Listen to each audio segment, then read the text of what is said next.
नमस्कार रोजी रोसई घर को आपन को बहुत बहुत स्वागत। मुझे आपण गोटे नुआ रेसिपी नहीं आसी सागु रसमलाई। भिडियो को आप लास्ट पर्यंत देखिए केमी लगे मत कमेंट करेंगे।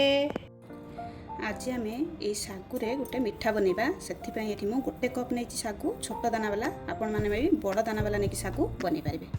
आम प्रथम सागु को 5 मिनिट भिजे ना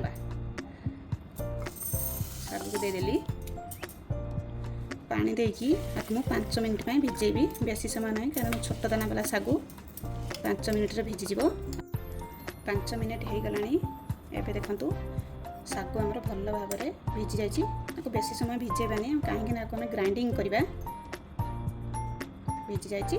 मुझे ग्राइंडिंग करने गोटे ग्राइंडर जार नहीं से सब देकी ग्राइंडिंग करने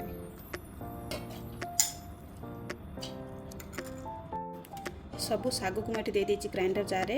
एबे मुझे ग्राइंडिंग करने सागु को ग्राइंडिंग करने एबे गोटे बाउल को बाहर करने गोटे बाउल आनी ये सबू सागु को बाहर करदे। एथरे मु 2 चम्मच अमूल पाउडर दूची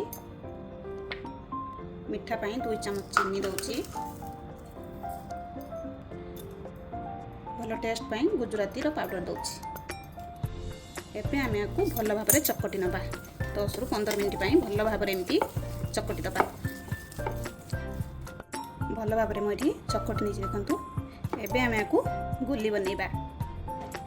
एबे आम तेल हाथ होमती देखु पूरा तेल हाथ हो जमी आम रसगोला बनाते देखु एमती पूरा गुली बन ना सब भल भाव में छोट छोट कर बनइबे देखा भी सुंदर लगे आ पिला भी खुशी खाइबे। तो यही टाइप सब गुली बन ना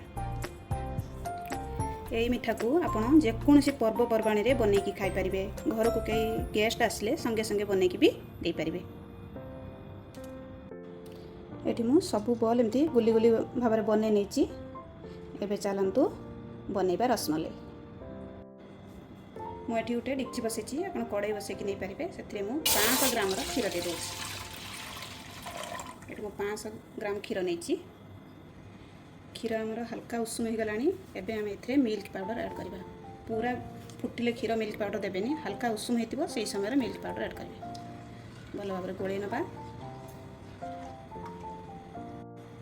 मिल्क पाउडर भल भाव में क्षीर सहित देखो पूरा मिसी जाइए। एबे क्षीर को फुटिया छाड़ा।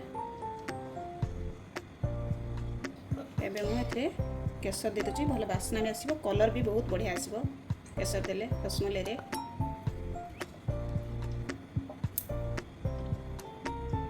एबे आम ए 4 रु 5 चम्मच चीनी देदबा। चीनी दे सारा भल भाव में गोल नवा।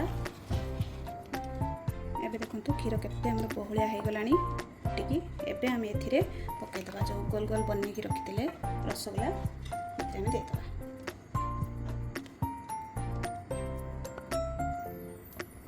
दे सारा हाई फ्लेम रे 10 रु 15 मिनिट फुटेबा। भल भाव में फुटीगला। एबे आम ए गुजराती पाउडर देदबा भल भाव में मिसई नवा। 15 मिनिट रे आमर रेडी हो गला सागु रसमलाई। घरे थिबा सामग्री रे आम बने ठंडा हैला परे मु बाहर करके आपनको देखेबी आमर सागु रसमलाई केमिति हेछि। देखिबा को जेमिति खाइबा को भी सेमिति बहुत टेस्टी लगे सागु रसमलाई। आमर एबे रेडी हो गला सागु रसमलाई। देखो सुंदर है कलर भी बहुत बढ़िया आसी रसमलाई बहलिया हो जाए क्षीर आमर। यदि केबे घरे न बनई आपण मैंने घरे बनईकी खाइबे। एबे तो नवरात्र चलती आपण मैंने ये सागु रसमलाई को घरे बनईकी खाइबे। भगवान पाखर भी पूजा करें। घर को कई गेस्ट आसले पिला मानन भी बनई पारे बनईकी खाइबे। केमिति लागला मत कमेंट करेंगे। रही जय जगन्नाथ।